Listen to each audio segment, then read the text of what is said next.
Question number 3 मध्ये म्हटलंय from the information given बोलो find which of the point is between the other two points.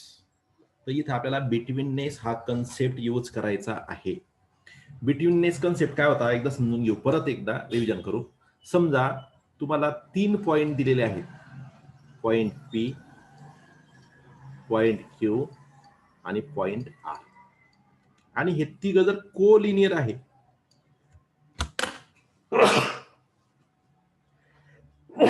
Collinear म्हणजे का रेषा, एक रेषे म्हणतो आपण. तर काय होईल, जर पी क्यू हे डिस्टन्स 3 असेल आणि क्यू आर हे डिस्टन्स 6 असेल, तर पी आर हे डिस्टन्स येईल पी पासून क्यू आर पर्यंत असेल 9. यावेळेस तुम्ही काय करता, तुम्ही असं म्हणता P R is equal to P Q plus Q R. आणि आपण काय म्हणतो की ज्यावेळेस पी आर ची किंमत किंवा पी आर हे डिस्टन्स पी क्यू आणि क्यू आर या दोन डिस्टन्सच्या बेरजे इतकं असेल, त्यावेळेस आपण म्हणतो की पॉइंट क्यू हा point Q is between point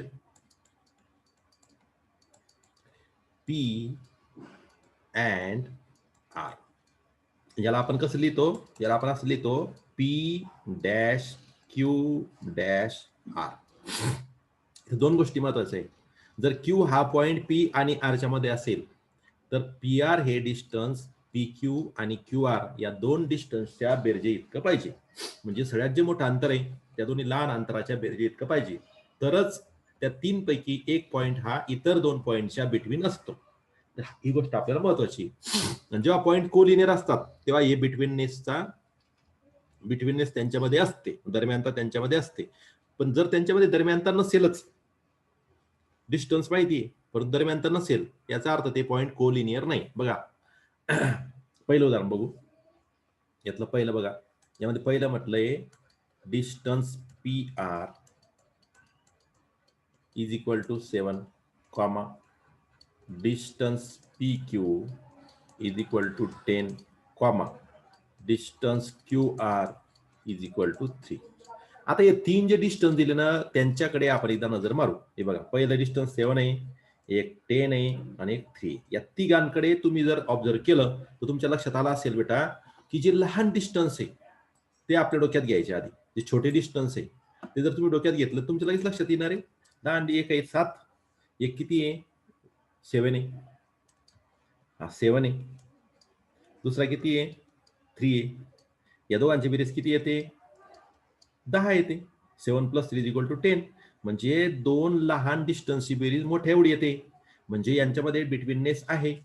म्हणजे आपल्याला काय लक्षात आलं की distance 7, distance P R J 7 आहे आणि 3 कोणाचं आहे, डिस्टन्स क्यू आरचं आहे 3, इज इक्वल टू काय येतंय 10 आहे. डिस्टन्स कोणतं आहे, डिस्टन्स पी क्यू आहे.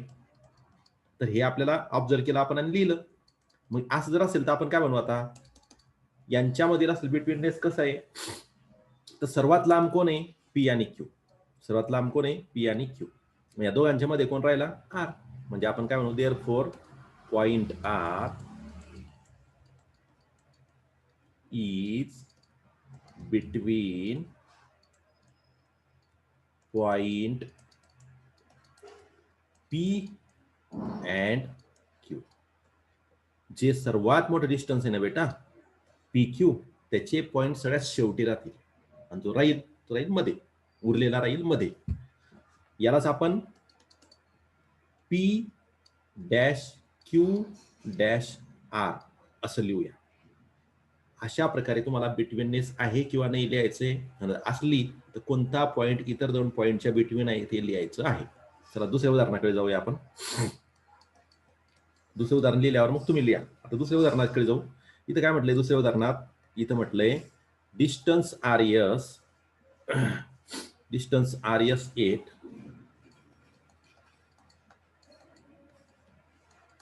8, distance S T is equal to 6, distance RT is equal to 4. चला आता या तिघांचा विचार करू. तिघांकडे जर लक्ष दिलं आपण तर काय लक्ष देतंय बघा बेटा आपल्या तिन्ही डिस्टन्स विचार करा. आता मी तुम्हाला काय सांगितलं होतं यामध्ये 3 डिस्टन्स असतात त्यापैकी 2 डिस्टन्स हे लहान. हे बघा हा 8 तर सगळ्यात मोठा आहे आणि 6 आणि 4 हे छोटे डिस्टन्स आहे. जे लहान डिस्टन्स त्यांची बेरीज करून पाहिजे. 6 + 4 ही बेरीज होते बेटा 10. ओके. सर्वात मोठे डिस्टन्स आहे 8 म्हणजे काय म्हणू शकतो आपण इथं 6 + 4 नॉट इक्वल टू 8 म्हणजेच distance ST plus distance RT not equal to distance RS. म्हणजेच हे 3 पॉइंट एका रेषेवर नाही. जर एका रेषेवर राहिले असते, एक रेषीय राहिले असते, कोलिनियर राहिले असते तर सर्वात मोठं डिस्टन्स हे उरलेल्या 2 डिस्टन्सच्या ऍडिशन एवढं आलं असतं, बेरजे एवढं आलं असतं. ते येत नाहीये याचा अर्थ हे पॉइंट एका रेषेत नसून मग हे कसे असू शकतात तर हे अशा प्रकारे त्रिकोणाच्या 3 शिरोबिंदूच्या रूपात असू शकतात. एक डिस्टन्स असेल बघा हे सपोज हे 6, दुसरं डिस्टन्स आहे 4 आणि तिसरं डिस्टन्स असेल अशा प्रकारे 8. असं यांच्यामध्ये रिलेशन असू शकतो. सपोज हा पॉइंट हा R आणि S सगळ्यात लांब आणि हा R पासून T चं अंतर, R पासून T चे अंतर म्हणजे RT. मला इकडून R द्यावं लागेल ऍक्युरसी येण्यासाठी. इकडे मला R लिहावं लागेल बेटा. हे बघा R आणि बघा R पासून T चं अंतर आहे 4, R पासून S चं अंतर आहे 8, R पासून S चं अंतर आहे 8 आणि S पासून T चं अंतर 6. अशा प्रकारे हे एका रेषेत असणार नाही. जर तुम्ही हे 3 बिंदू असे घेतले तर असे राहतील ते. यात तिघही बिंदूतून जाणारी एक रेषा असणार नाही. तिघातून जर एक रेषा गेली तर आपण त्यांना म्हणतो एक रेषीय किंवा कोलिनियर. पण या तिघातून जाणारी एक रेषा असणार नाही. म्हणून याला म्हणतात नॉन कोलिनियर पॉइंट. मराठीत नैक रेषीय बिंदू असं आपण त्यांना म्हणू. मग इथं काय म्हणू आपण देअरफॉर पॉइंट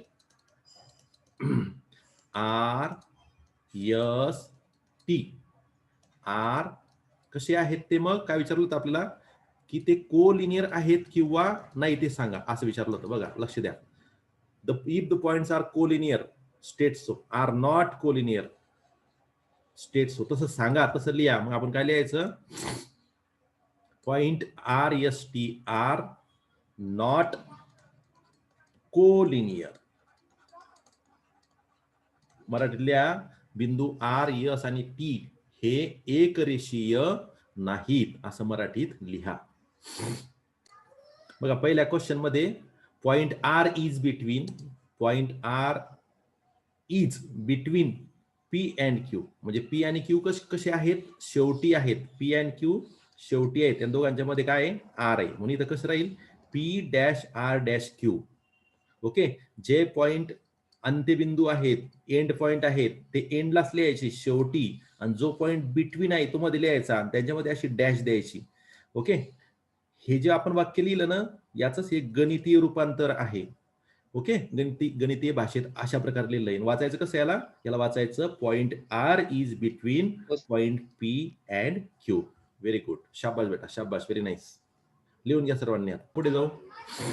डिस्टन्स AB 16 आहे, डिस्टन्स A 9 आहे, डिस्टन्स BC 7 आहे. सर्वात आधी काय करायचं जे लहान अंतर आहे ते बघा 9 अँड 7 त्या दोघांची बेरीज करून बघा. हे बघा 9 + 7 इज इक्वल टू किती येते 16 येते. मोठं डिस्टन्स हे 16 आहे का बघा. हो आहे. उत्तर मिळालं. काय म्हणू आपण इथं distance CA plus distance BC is equal to distance AB. Therefore काय लिहिणार देअरफॉर कोणता पॉइंट मध्ये आहे बिटवीन आहे कोणाच्या हे आपल्याला यायचं. सर्वात मोठं डिस्टन्स आहे AB. म्हणजे A आणि B कसे टोकाला आहेत. A आणि B हे आहेत एंड पॉइंट आणि त्या दोघांना जोडणाऱ्या लाईनवर, रेषाखंडावर, सेगमेंटवर कुठंतरी हा ए पासून 9 अंतरावर हा सी आहे आणि बी पासून सी चं अंतर आहे बेटा 7. अशा प्रकारची तुम्हाला इथं अरेंजमेंट मिळणार आहे. म्हणजे तुम्ही म्हणणार point C is between point A and B. आणि गणिती भाषेत कसं लिहू आता, ए आणि बी टोकाला आणि त्यांच्यामध्ये सी आणि त्यांच्यामध्ये असा डॅश. याला कसं वाचायचं, A dash C dash B. Point C is between point A and B, या पद्धतीने. 4th नंबर बघा. आता बघा, distance L M 11, distance M N 12, distance N L 8. या 3 पैकी जे लहान डिस्टन्स आहे त्यांच्याकडे लक्ष देऊ आपण. छोटे सगळ्यात 11 आणि 8 हे आहेत लहान, आणि मोठं काय एम एन. आता आपल्याला आपल्याला कळतं किंवा आपल्या डोक्यात प्रकाश पडतो की 11 अधिक 8 बरोबर किती होतात, 19 होतात. 19. म्हणजे आपण काय म्हणू, 11 अधिक 8 बरोबर नाही 12. ओके, हे आपल्याला समजण्यासाठी. बरोबर, ही ओळ नाही लिहिली तरी चालेल, तुम्ही डायरेक्ट लिहू शकता. तुम्हाला कळायला लागल्या गोष्टी. तुम्ही काय म्हणणार, तुम्ही इथं म्हणणार डिस्टन्स एल एम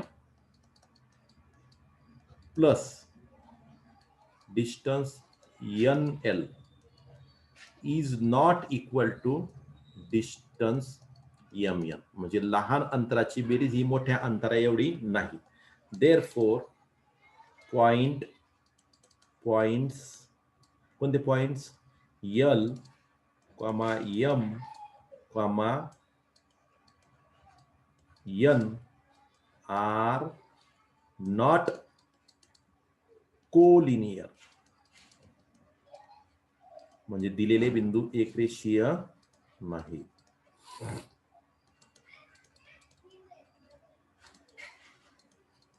असं तुम्हाला उत्तर लिहायचं. आता एकरेषीयच नाही म्हणजे बिटवीननेस येण्याचा प्रश्नच नाही, तो प्रश्न आपण मिटून जातो. Okay.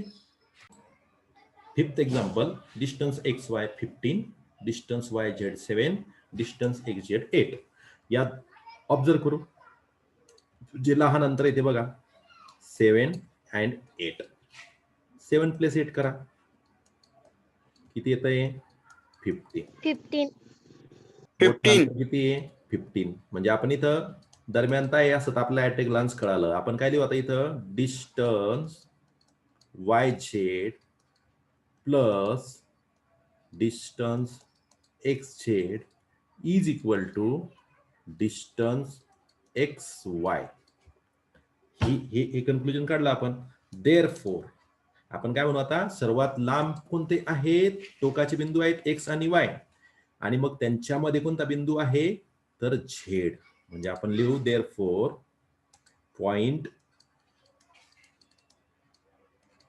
Z is between point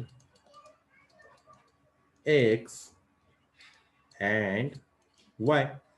आणि हेच गणिती भाषेत कसं लिहू आपण, एक्स आणि वाय टोकाला आणि त्यांच्यामध्ये झेड, आणि त्यांच्यामध्ये आपण असं डॅश देतो आडवी दांडी.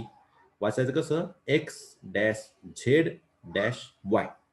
आणि याचं स्टेटमेंट काय आहे, point Z is between point x and point Y, असं याचं स्टेटमेंट आहे, किंवा त्याला असं रिडिंग करता येईल आपल्याला.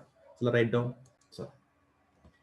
6व्या उदाहरणाकडे बघा. 6व्या उदाहरणाकडे जर तुम्ही बघितलं तर तुमच्या लक्षात येईल, जे लहान अंतर आहेत दोन्ही पण त्यांच्याकडे लक्ष देऊ. 5 आणि 6 या दोघांची बेरीज करून बघू आपण.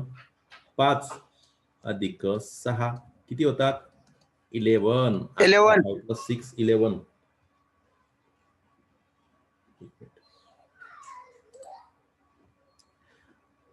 परंतु जे सर्वात मोठं अंतर आहे बेटा, ते त्याची किंमत किती आहे 8 आहे. म्हणजे आपल्या इथं काय म्हणावं लागेल, distance B DE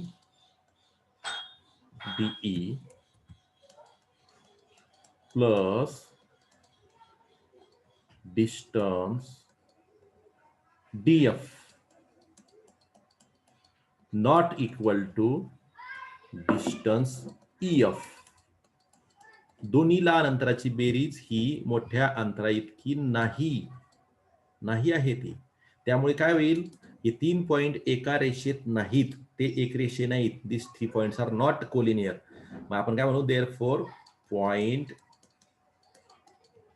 points D, E and F are not collinear. असं आपल्याला म्हणावं लागेल. हे आपलं कन्क्लुजन झालं. इथं आपला क्वेश्चन नंबर 3 संपत आहे. आता पुढचा प्रश्न आपण उद्या बघू बेटा. या क्वेश्चन मध्ये आपल्याला काय दिलेलं आहे, on a number line ABC R such that distance AC दिलाय आपल्याला 10, डिस्टन्स CB दिलंय 8 आणि आपल्याला म्हटलंय फाइंड डिस्टन्स AB. परंतु पुढे काय म्हटलंय, कन्सिडरिंग ऑल पॉसिबिलिटीज. आपल्याला पॉइंट कोणते दिले बेटा, A, B अँड C. चला मग मी समजा या नंबर लाईनवर, कोणत्याही लाईनवर, नंबर लाईनवर एक पॉइंट हा घेतला, एक पॉइंट हा घेतला, एक पॉइंट हा घेतला. पॉसिबिलिटी नंबर 1, पहिली पॉसिबिलिटी काय असू शकते, पहिली पॉसिबिलिटी काय राहील, हा A राहील, हा B राहील आणि हा C राहील. ठीक आहे, याच्यातून जाणारी एक लाईन राहील. ठीक आहे, दुसरी पॉसिबिलिटी काय राहील, दुसरी पॉसिबिलिटी काय राहील, चला पहिली पॉसिबिलिटीला कंप्लीट करू. यामध्ये बघा तुम्हाला आता A पासून C पर्यंत डिस्टन्स किती आहे, A पासून C पर्यंतचं डिस्टन्स आहे 10 आणि C पासून B पर्यंत डिस्टन्स किती आहे 8 आहे.